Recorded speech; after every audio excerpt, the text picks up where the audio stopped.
All right, so setting aside money for tax. The best we can do is an estimate, because how much money you're actually going to owe in tax depends not only on how much money you're billing people, but also how much money you are spending on your business. And that can really vary a lot from business to business. That said, we generally advise people to take the money that they earn, like when you get paid, that's the easiest time to set money aside, is when you just got the money. So before you put it into your pot to spend it, we recommend that you set aside 15 to 20% of it as a starting point, and just set it somewhere else in preparation for taxes. This will not necessarily be enough. It might be too much, it might be not quite enough, but it should be in the ballpark. You shouldn't find it, if you've set aside between 15 and 20% and it turns out that it's not really enough, the extra that you owe should be a manageable amount. It should not be too out of line. As for where to set it aside, we think in terms of psychology, and that it's really hard to not spend what you can see right in front of you. So we recommend that you put it somewhere where it's a little bit harder to get at. I often say just like online banking is a great option, because it's not where you store the money that you actually use to buy stuff. It's not as visible to you. And even if you do want to use it for something, it kind of takes a couple of days to get it moved over. So it's just a little bit out of reach. You know, putting it inside an account like that is a bit like putting the cookies on the top shelf, just a little bit out of reach, so that you don't spend the money that you are setting aside for taxes. And by the way, remember that the first amount you set aside for taxes is a GST or HST that you collected on your fees. First, set that aside. You're now left with just the fees. And of those fees, you're going to set aside 15 to 20%. Now I see a question here. My preparer is old school and requires to meet physically, but I don't want to go to his office right now because of COVID. So I'm thinking of delaying my taxes until vaccinations. Aside from a fine of 10%, is there anything else I should worry about? I'm a USCA dual citizen. My sympathies. Being a US citizen is a nightmare. I need to use a specific cross-border accountant. Okay. Let me think for 1 second here. So first of all, it's only a fine of 10%. So the fine for late filing is 5% for the first day that you're late, plus an additional 1% for each additional month that you're late, to a certain maximum. And we're going to go into a little more detail about that. So anybody who's wondering about those numbers, just hang on. We will talk about that. So the fine would be 10% if you've waited. So if you're like 6 months late, I guess, if that's the plan. You know, you could maybe avoid. So the fine that you pay when you're late filing is based on how much tax you owe.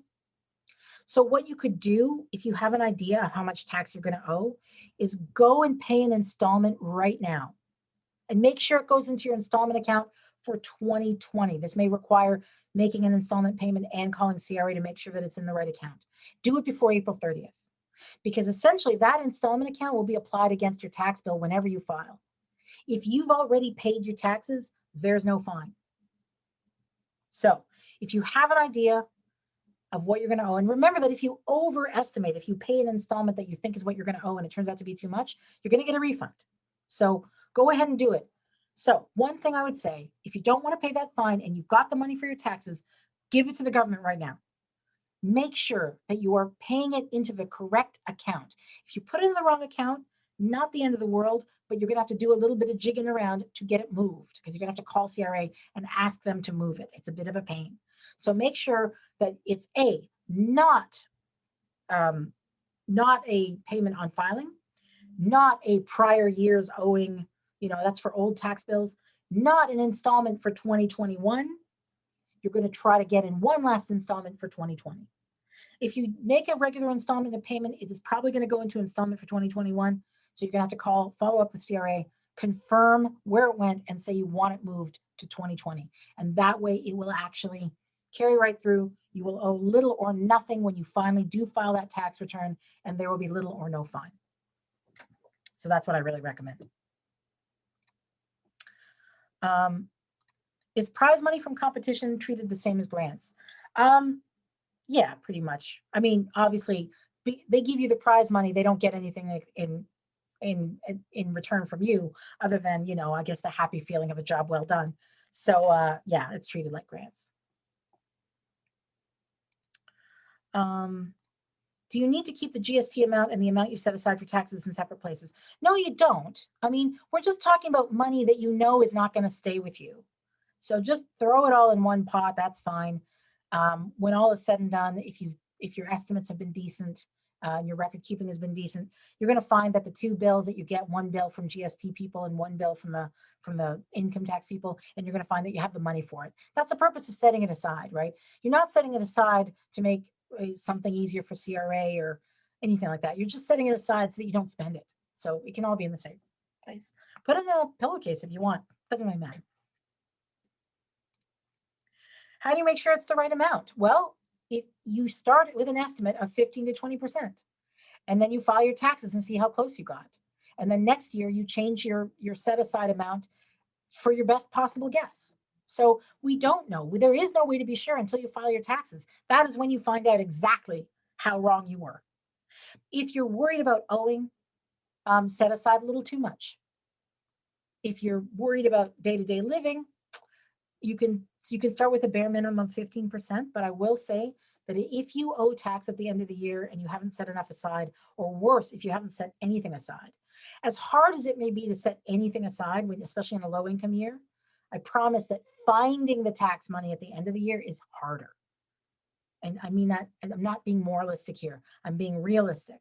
It is, if you are having trouble setting aside the 15% or the 20, I'd really prefer you to do 20. If you're having trouble doing that because it's hard to manage your money, it does not get easier if you wait. So I will just say that. Oh, how do you make sure it's the right account? Sorry, I answered the wrong question there. How do I, hold on, sorry. I read that wrong because I'm getting sleepy. How do you make sure it's the right account?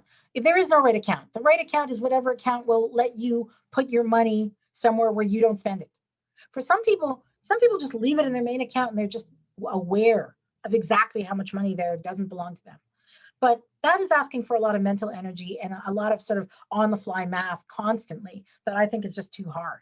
So I think just set it in a separate account just so that you don't have to think about it again until it's time to hand it over. Is it a good idea to set money aside in an account that's making you interest? Yep, absolutely. So there's a question with a quote here. Toronto Arts Council, TO Artist COVID-19 Response Fund. They've sent an email saying, Toronto Arts Council has been advised by CRA that funds issued under this program do not constitute earned income, but are considered a windfall. Oh dear. For this reason, TAC will not be issuing a T4A to you for this support. There's no requirement to include this funding in your 2020 income tax return.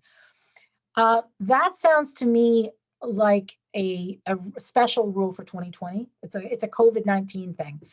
And I think the main purpose behind it is to prevent you from having to repay part of your CERB benefit when you really shouldn't have to. So that is a really useful thing to know. It's not necessary to declare it within the freelance income. That seems to be what they're saying. Yeah, there may be a specific place to put a windfall, but it's not there. But yeah, there you go. But I would also say that any grants, any expenses that were actually covered by that grant, don't write them off as a business expense either. You're supposed to write off expenses against the income that you're getting taxed on.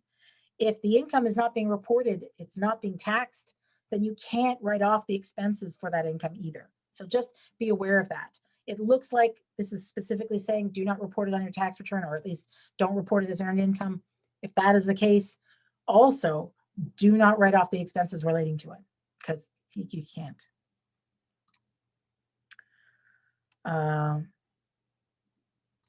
For the same reason, funds issued under the TO Artist COVID-19 Response Fund cannot be considered income for the purposes of eligibility under the Canada Recovery Benefit Program. That was from 2019.